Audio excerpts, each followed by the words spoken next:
За энэхүү зурган дээр харагдаж байгаа ойлголтууд дээр санал бодлоо солилцъё. Нэгдүгээрт нь бол энэ хамаарлын талаар ярилцъя. За би ер нь бол физиологийн номон дээр байдаг.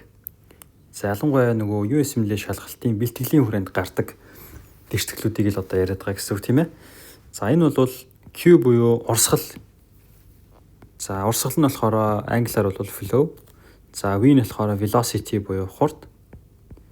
Урсгалын хурд. А нь болохоор area буюу талбай гэсэн ийм үгнүүд харагдаж байна тийм ээ. Тэгэхээр энэхүү хамаарлал нь бидэнд юуг харуулж байна вэ гэх юм бол нэгдүгээрт тухайн ийм А гэсэн хөндлөн огтлын талбайтай тийм судас байгаад тэрнгээр тодорхой хурдаар цус урсаж явж исэн гэж үзэх юм бол тэр хоёрын үржүүр нь нийт хэр их цус урссан бэ гэдгийг илтгэнэ гэж байгаа. За энэ нь маш энгийн ойлголт байгаа юм аа. Яагаад энгийн гэж байна вэ гэхээр за энэ нэг судсыг бүгдээрээ дээд талыг нь 5 мм квадрат талбайтай судас байна гэж бодъё. Доод талд нь бол 2 мм квадрат талбайтай судас байна гэж төсөөлье. За тэгээд одоо бүгдээрээ ямар нэг хурд зохиогоод тэр хурдаа ашиглая тийм ээ. За энэ тохиолдолд яг адилхан хурд ашиглая.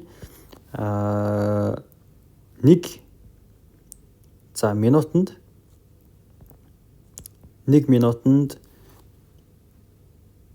5 мм гэжээ. 5 мм хурдтай цус урсж исэн гэж төсөөлье. Тэгэхээр хэр их цус урссан бэ гэдгийг олж ин гэсэн. Тэгэхээр 1 минутын хугацаанд өнгөрсөн цусыг олохын тулд ийшээ 5 мм урсаад явсан гэж төсөөлье. Тэгэхээр юу гэсэн үг вэ гэхээр ийм талбайтай цус ийшээ 5 мм урс 1 минутын турш урссан гэдэг маань энэ хоёрын үржүүрийг олно гэсэн үг. Тэгэхээр нийт урссан цус маань буюу Q тэнцүү 5 мм квадрат талбайгаар 1 минутанд 5 мм хол урссан гэж үзэх юм бол тийм хурдтайгаар цус урссан гэж үзэх юм бол нийт 25 мм куб минут буюу 1 минутанд 25 мм куб цус энэ судсаар урсан өнгөрсөн байна гэж л олоод байгаа. Тийм л хамаарлыг харуулж байгаа. Тэгэхээр энийг бас бүгдээрээ ингээд зүгээр зурж үзэж болно. За ийм талбайтай судсаар цус ийм хурдаар урссан гэдэг чинь энийг зүгээр дүрсжүүлж үзэх юм бол нэг ийм юу гэж хэлдэг вэ энэ чинь цилиндр хэлбэрийн дүрс гарч болж байгаа юм тийм ээ. Тэгэхээр энэ цилиндрийн эзлэхүүн маань 25 мм кубтэй тэнцэнэ гэсэн утгатай болчихж байгаа гэсэн. Тийм байна. За нэг иймэрхүү цилиндр гэсэн үг тийм ээ. Тэгэхээр энэ нөгөө хэр их цус урссан бэ гэдгийг зүгээр дүрсэлж үзүүлэх юм бол нэг иймэрхүү цилиндр болох нэ гэсэн. За хоёрдугаарт нь бол арай жижигхэн хэмжээтэй судас байсан байгаа.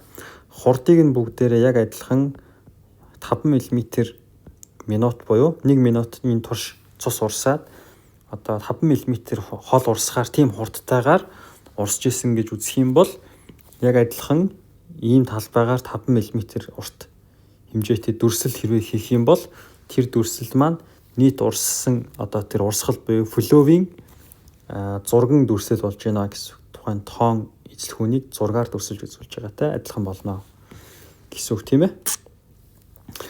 За тэгэхээр хэрвээ үүнийг үржүүлээд үзэх юм бол Q тэнцүү 2 мм квадрат талбайтай судсаар 1 минутанд 5 мм хол замыг туулах хуйц хурдтай хэрвээ урсж исэн юм бол за 1 минутанд энэ судсаар хэр их цус урссан бэ гэвэл 2-ыг үржих нь 5 буюу 10 мм квадратыг миллиметрээр үржүүлэхээр миллиметр куб буюу 1 минутанд 10 мм куб цус энэ судсаар урсан өнгөрсөн байна гэсэн хамаарлыг харуулдаг зүгээр физиологийн тооцоо ойлголт байгаамаа. За энийг бол яагаад ярьж юм хэр би зүгээр USMLE шалгалтын бэлтгэл дээр гардаг тэгштэглүүдийг л зүгээр яриад байгаа гэсэн үг. Түүний учир шалтгаан нь бол зүгээр гадны оюутнууд бол нэг иймэрхүү ойлголтын төвшин ер нь хичээл намаас сурдгийн биш шүү гэж зүгээр одоо харуулах гээд байгаа учраас иймэрхүү одоо зүйлсийг яриад байгаамаа. Тэгээд дэлгэрүүлээд бас судалж болно. За энэхүү хамаарлал нь бол өшөө нэг сонирхолтой зүйлийг бас харуулж байгаа нь энэ байна. За тэгэхээр энэ дээр юу гэж хэлж ийм гэхээр капилляр нь болохоор хөндлөн огтлын талбайн хувьд хамгийн том хөндлөн огтлын талбайтай. Дээрэс нь урсгалын хурдын хувьд хамгийн удаан урсгалын хурдтай гэж байгаа биз. Тэгэхээр их сонирхолтой биш гэж юу? Ягаад гэхээр хүний биед аорт гэдэг юм маш том судас байна. Гол судас гэдэг тий. За тэгтэл капилляр чинь өөрөө бичил төвшөнд микроскопын төвшний судас энгийнүүдээр харагдах боломжгүй тийм судас байгаа шүү дээ тий. Тэгэхээр энэ дээр яагаад тэгж хэлв? Капилляр хүний биед байдаг судаснуудаас хамгийн том хөндлөн огтлын талбайтай. Ернээсээ хамгийн удаан цус урсдаг гэсэн байна, тийм ээ. За үүний учир шалтгаан нь юунд оршиж байна вэ гэвэл хүний биед байна шүү дээ. Нэг ширхэг ганцхан аортын судас байдаг. Харин капилляр судас маань болохоор хүний биед тоолж баршгүй одоо маш олон байдаг гэсэн үг. За тэгэхээр тэгж одоо тэр ганцхан аортоос гарсан одоо тэр цусны урсгал маань эцэстээ хэдэн одоо тэр бум хэдэн 100 мянган одоо хэдэн зуун сая тэр капилляраар салж урсаад ирэхээр зэрэг тухайн одоо тэр нөгөө нийт хөндлөн огтлын талбайд тухайн цусны маань эзлэхэн хуваагдаад ирэхээр нэг капилляраар урсж байгаа цусны хэмжээ багасаад ирж гин гэсэн үг тийм ээ. Тэр флоуийн хэмжээ. Тийм учраас яг үнэндээ аорт хамгийн том диаметртэй юм шиг боловч хүний биед байгаа судаснуудыг нийтдээ аваад үзэх юм бол капилляр бол хамгийн том хөндлөн огтлын талбайтай байдаг гэсэн үг. Тийм учраас түүнд оногдож байгаа цусны хэмжээ, урсгалын хэмжээ буюу флоуийн хэмжээ бага учраас түүнд урсж байгаа цусны хурд нь маш удаан байдаг. За үүнийг бүгдээрээ дүрсэлж үзэх юм бол эхлээд түрүүнийхээ одоо илэрхийллийг бичээд үзье. Цусны урсгал нь тухайн цусны одоо урсж байгаа хурдыг судасны хөндлөн огтлын талбайгаар үржүүлдэг юм байна. Хэрвээ одоо хурдыг бүгдээрээ энэхүү хамаарлыг илэрхийлэх юм бол ийм болно шүү дээ тий. Энэ ааг нь тэнцвүүгийн тэмдгийн нөгөө талд гаргачихар чинь ийм болно тийм ээ. Тэгэхээр эндээс бид нар юуг харж болох вэ гэвэл капилляр маань өөрөө хөндлөн огтлын талбай буюу area хамгийн томтой юм байна гэсэн үг. Тэгэхээр юу гэсэн үг вэ гэхээр капиллярын хувьд бол капиллярын одоо VC буюу капиллярын velocity гэж одоо ойлголт хэрвээ гарч ирэх юм бол area нь капиллярын хувьд хамгийн том байх нь байна тийм ээ. Хамгийн том. Тийм учраас ийм том тоонд хуваагдж байгаа энэ урсгал маань маш бага velocity буюу маш бага хурдтай болох нь гэсэн. Тэгэхээр капиллярт хурд удаан байдаг шалтгаан нь юу юм бэ?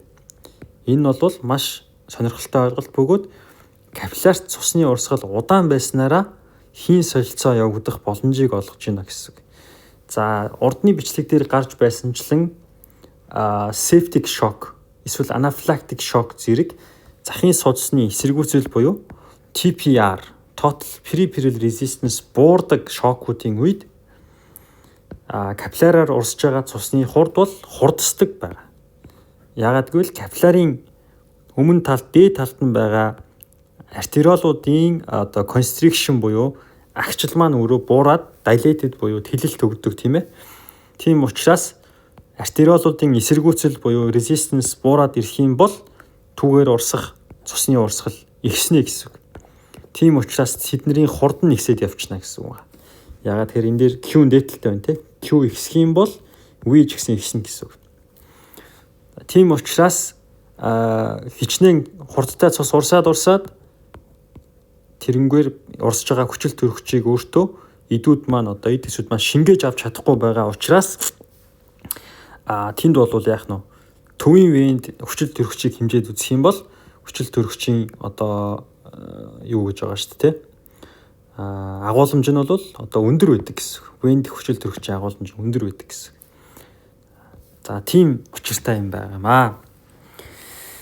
За тэгээд дараагийн нэг зүйл нь бол яг энийг бүгдээрээ дараагийн бичлэгүүдээр ярилцъя. Урсгалын хэлбэрүүд буюу цусны урсгал, хийн урсгал гэх мэт зүйлс нь бол дотроо хоёр төрөл байдаг. Буюу ламинар буюу шулуун урсгал, турбулент буюу хуйларсан урсгалаа гэж хоёр байдаг тийм ээ. За үүнийг тодорхойлдог ойлголт нь бол Рейнольдсын одоо тоо гэж байдаг. За тэр тоог нь тооцдог үзүүлэлтүүд нь юм хоёр хүчнээс хамаардаг юм байна л да. Тэгэхээр энэ хоёр хүч нь юуг илэрхийлдэг вэ гэхээр дээд талынх нь бол инерцийн хүчийг илэрхийлдэг юм байна л да. Одоо жишээ нь тухайн цус маань хэр инерцтэй урсах юм бэ гэдгийг нь эдгээр хувьсагчид илэрхийлдэг гэсэн үг.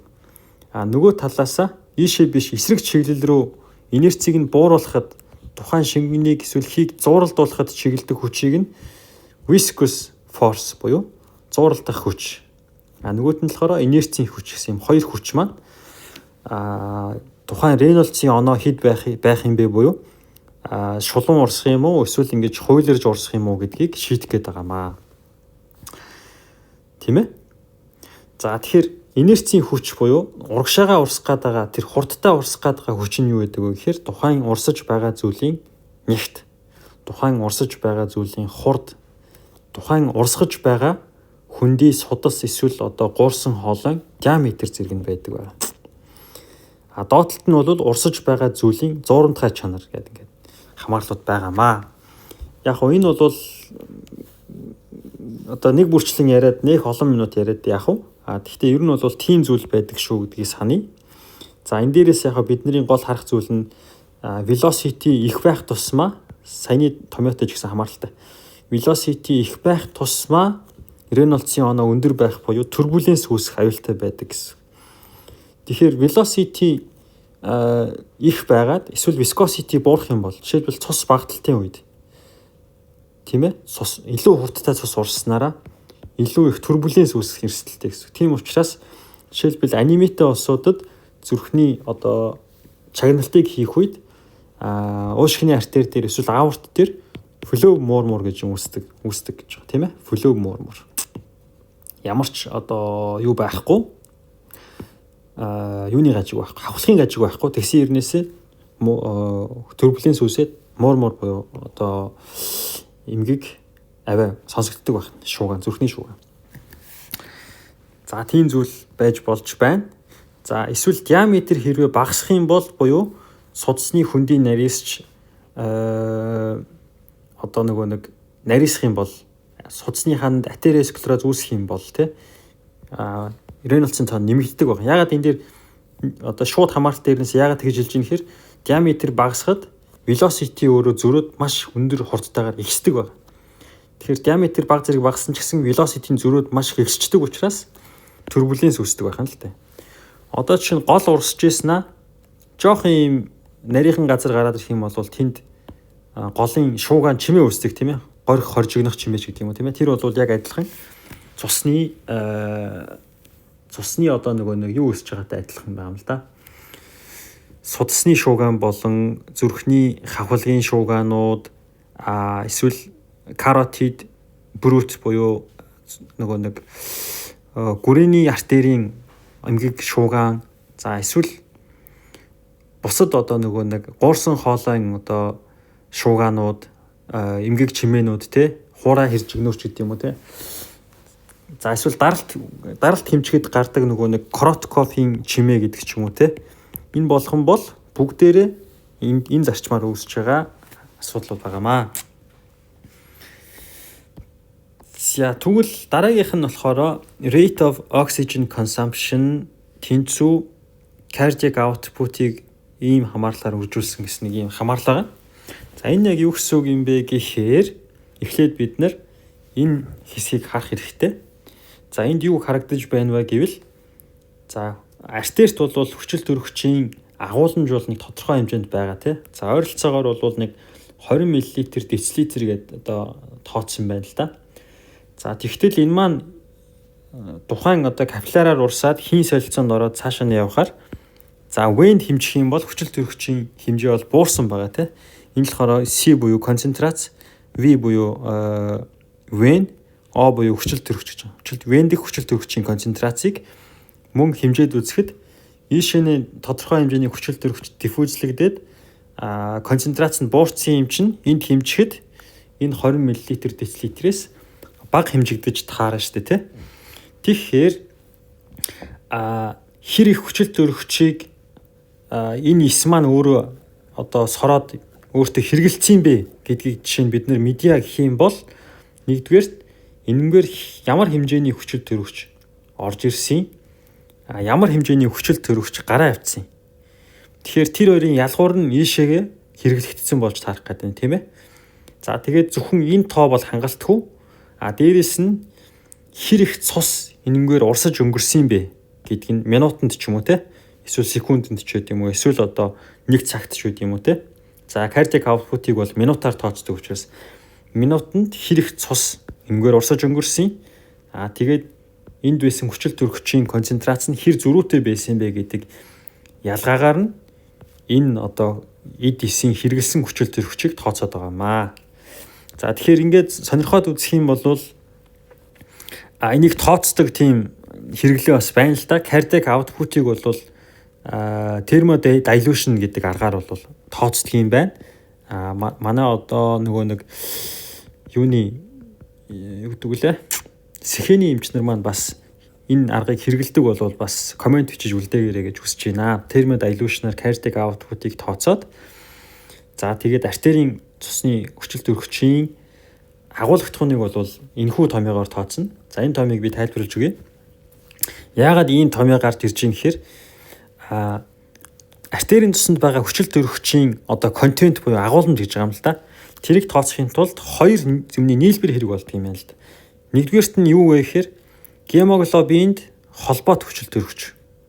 Нөгөөх нь одоо bound гэдэг чинь тий холбоотой хүчил төрөгч. Нөгөөх нь free буюу одоо яг цуснд зүгээр уусчихсан байгаа dissolved oxygen хоёрыг хооронд нэмчихэж байгаа гэсэн. Тэгэхээр угаасаа цуснд ийм хоёр хэлбэрээр хүчил төрөгч маань оршиж байгаа учраас тэр хоёрыг олоод хооронд нь нэмчих юм бол нийт хүчил төрөгчийн агуулмж гарч ирнэ гэсэн үг шүү дээ, тий.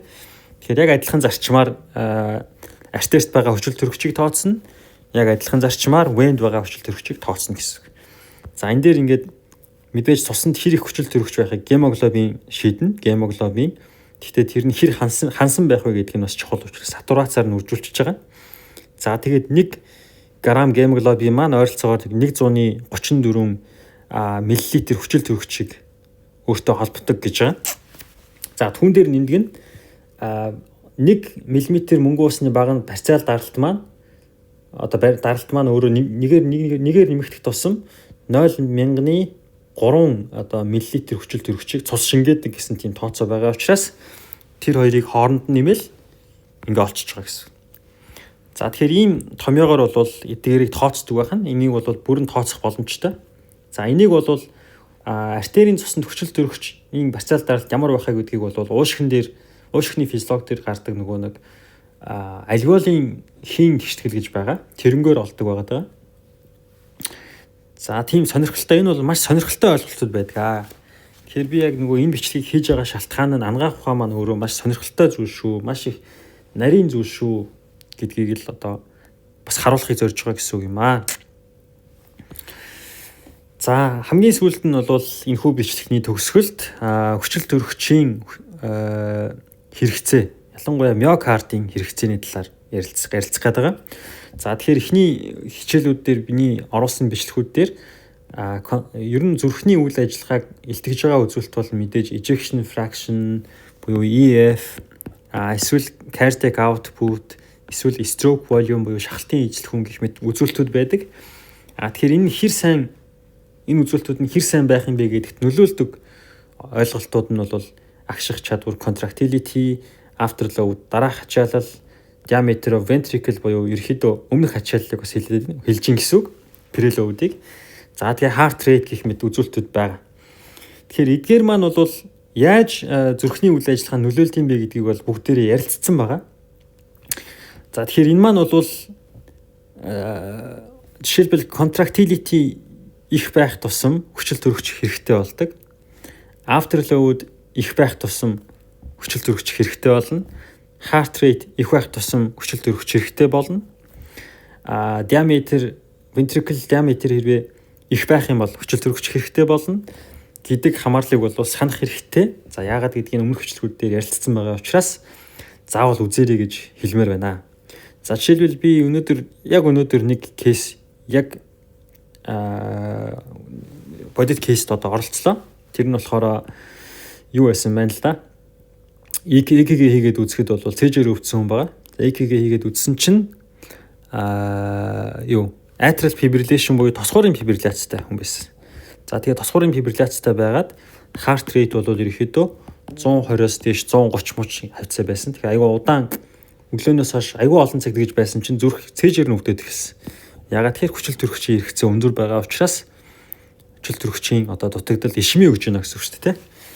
Тэгэхээр тийм асуудал бол үүсч яг өвдөлт өгж байгаа тийм бодит жишээ байх жишээтэй байна.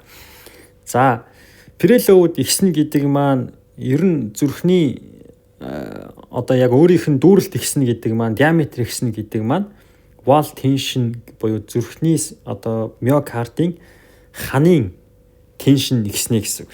Tension-ыг бол яг монголоор бас би яг юу гэж нэрлэхин сайн мэдэхгүй байна. Тэгтээ зүгээр яг хоо ийм төсөөлөл байж болно. За энэ ингээ морины уяа байлаа гэж бодоход энэ уяаг бүр ингээ маш сайн чанга татчихъя гэж бодъё. Энэ бол tense, more tense илүү тийм чинэрж татагдсан морины уяа байна гэсэн үг. Тэгвэл дараагийнх нь болохоор яг адилхан иймэрхүү морины уяа байгаа бөгөөд энэ дээр бол нэг ялгаатай зүйл байгаа. Тэр нь юу гэх юм бол энэ уяа маань айгүй сул уягдсан. Тэр нь бол арай жоохон сул чинэрсэн байна те татагдсан байна. Энэ бол less tense. Тэгэхээр more tense буюу tension гэдэг маань илүү их ингэж зүрхний эд булчингууд ингэж тал тийшээ татагдахыг хэлж байна гэсэн үг л те. Тэгэхээр wall tension маань хоёр зүйлээс шууд хамааралтай байх нэ. Тэр нь бол нэгдүгээр зүрхний хөндөд үүсэж байгаа даралт их байх тусам илүү их tension үүснэ. Зүрхний өөрийнх нь радиус хөндийн одоо диаметр радиус их байх тусам tension их үүснэ гэсэн. Илүү тал тийшээ тэлэгдэх тусмаа илүү дотроосоо тал тийшээ дарсан өндөр даралт үүсэх тусмаа зүрхний одоо хананд бол илүү их ачаалал үүсэж байна гэсэн. Тэгэхээр энэ хоёр зүйлийг зүрхний хананд ингээд оноох юм бол тэр нь өөрөө ханын стресс гэдэг зүйл болдог байна. Тэгэхээр стресс өндөр байна гэдэг маань хүчил төрөгчийн хэрэгцээ их байна гэсэн үг байна. За үгээр илэрхийлэх юм бол ханын стресс гэдэг нь шууд хамааралтай. Юутай шууд хамааралтай вэ гэвэл зүрхний хөндийдэх даралттай шууд хамааралтай, мөн радиустай шууд хамааралтай, харин урван хамааралтай зүйл нь wall thickness буюу ханын зузаан юм а гэсэн. Тэгэхээр өндөр теншнтэй, өндөр стресстэй зүрхний булчин бол аажимдаа энэхүү стрессийг багасгахын тулд wall thickness-ээ нэмэгдүүлж зузаардаг байх нэ. Concentric hypertrophy эсвэл ерөөхдөө зүрхний булчин зузааруулж одоо олон эсүүдэд олон миофибрилд стрессээ хувааж яана гэсэн үг байна шүү дээ тийм ээ. Тэгэхээр ийм ойлголтуудыг бол өнөөдрийн бичлэгээр ярья гэж бодлоо. Баярлалаа.